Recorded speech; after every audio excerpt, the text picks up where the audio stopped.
दोनों चालाक बुढ़िया प्लान बनाती हैं और काजुया मिजुआरा को एक ही कमरे में रहने को बोलती हैं ताकि वो रात के अंधेरे में हाइड एंड सीक खेल सकें।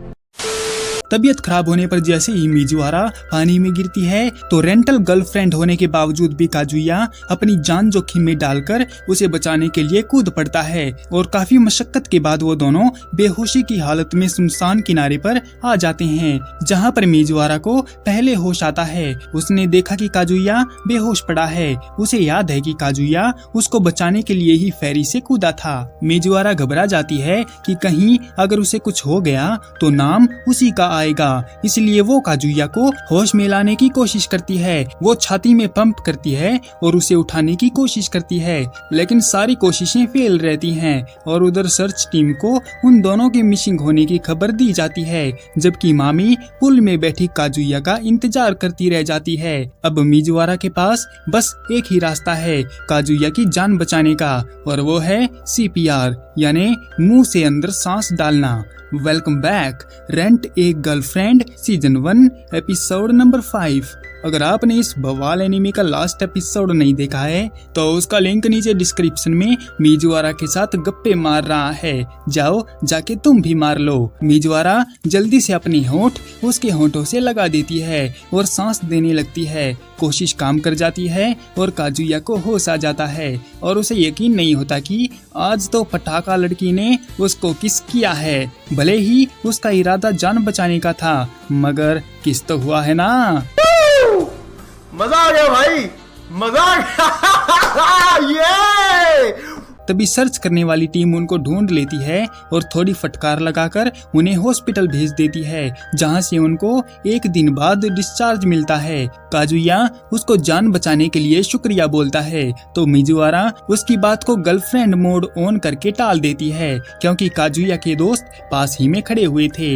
लेकिन मन ही मन उसके अंदर दवंद छिड़ा हुआ था कि एक रेंटल गर्लफ्रेंड होने पर भी काजुया ने अपनी जान जोखिम में क्यों डाल दी। और वहीं काजुया मामी को पुल ना आने के लिए सॉरी बोलता है तो मैडम एटीट्यूड दिखाकर भाग जाती है। काजुया दादी को सॉरी कहता है कि वो अपनी कर्श को इम्प्रेस करने में फेल हो गया। कुबे कहता है कि काजुया को मिजुआरा के साथ बात करके फिर से पैचअप कर लेना चाहिए। अगर वो ऐसा कर लेगा तो वो दादी को कुछ नहीं बताएगा, और अगर उसने बात नहीं मानी तो उसका भांडा फूट गया समझो। और मिजुआरा नखरे करती है तो कुबे उसकी खटिया खड़ी करने का आइडिया देता है ताकि फिर वो उसे छोड़कर जाने का ख्याल भी मन में ना लाए। मगर ये सब करने के लिए काजुया बिल्कुल भी तैयार नहीं होता, क्योंकि ऐसा करने के लिए फीलिंग तो चाहिए होगी ना। वैसे उस किस के बाद थोड़ी बात बन सकती है, पर तभी उसे रियलाइज होता है कि वो एक रेंटल गर्लफ्रेंड है और उसके लिए एक चुंबन कोई मायने नहीं रखता। मिजुआरा के आने पर काजुया सॉरी बोलता है और बताता है कि उसने अगले हफ्ते की बुकिंग पहले ही कर दी है, वो भी पेमेंट के साथ। एक थका देने वाली छुट्टी के बाद जब काजुया घर के अंदर जाता है और अपना मोबाइल चेक करता है तो देखता है कि मामी ने अपनी हॉट पिक्चर अपलोड कर दी है और 2 पीस बिकनी गर्ल को देखकर अपने जिगरी दोस्त का दुश्मन बगावत करके अकड़ने लगता है, क्योंकि 2 दिन से काजुया ने उसकी हेकड़ी नहीं निकाली थी। इसीलिए काजुया मोबाइल आगे रखता है और मामी को देखकर फिर से मुट्ठी जिंदाबाद करने लगता है। सीन एकदम परफेक्ट चल रहा था और काजुया डेस्टिनेशन तक जाने ही वाला था कि बीच में मिजुआरा आकर टांग अड़ाने लगती है। काजुया बहुत कोशिश करता है उसको अपने ख्यालों से निकालने की, और वो चाहता है कि मिजुआरा उसे काम के बीच तंग ना करे, लेकिन किनारे वाला किस काजुया पर अब भी भारी पड़ रहा था। जैसे तैसे करके काजुया अपने लाखों पुत्रों को सूली पे चढ़ा देता है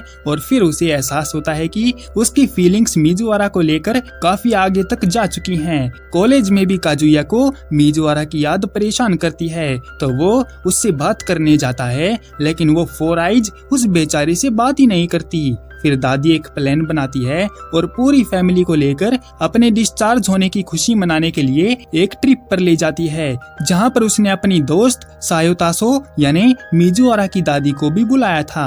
दादी ने बताया कि वहां पर रूम बहुत महंगे हैं, इसीलिए उन्होंने काजुया के लिए एक स्पेशल रूम बुक किया है और वो दोनों बुढ़िया एक साथ दूसरे रूम में रहेंगी। काजुया बात मानकर वहां चला जाता है, लेकिन उसे क्या पता कि दोनों बुढ़िया ने मिलकर देखकर क्या खिचड़ी पकाई है। वो जैसे ही कमरे में जाता है तो उसे वहाँ किसी और के होने का एहसास होता है, और ये कोई और नहीं बल्कि अपनी मस्त पटाखा मीजोआरा थी, जो एक नाइट ड्रेस पहनकर काजुया पर कुल्हाड़ी चला रही थी। वो दोनों एक दूसरे को देखकर हैरान होते हैं और एक साथ रहने के खिलाफ हो जाते हैं। इस बारे में बात करने के लिए जब वो दादी के पास जाते हैं तो दादी बहाना बनाती है कि अब रूम कैंसिल नहीं हो सकता, और वैसे भी वो दोनों BFGF हैं, इसीलिए दादी उनको खुली छूट देती है एक दूसरे के साथ ऐश करने की।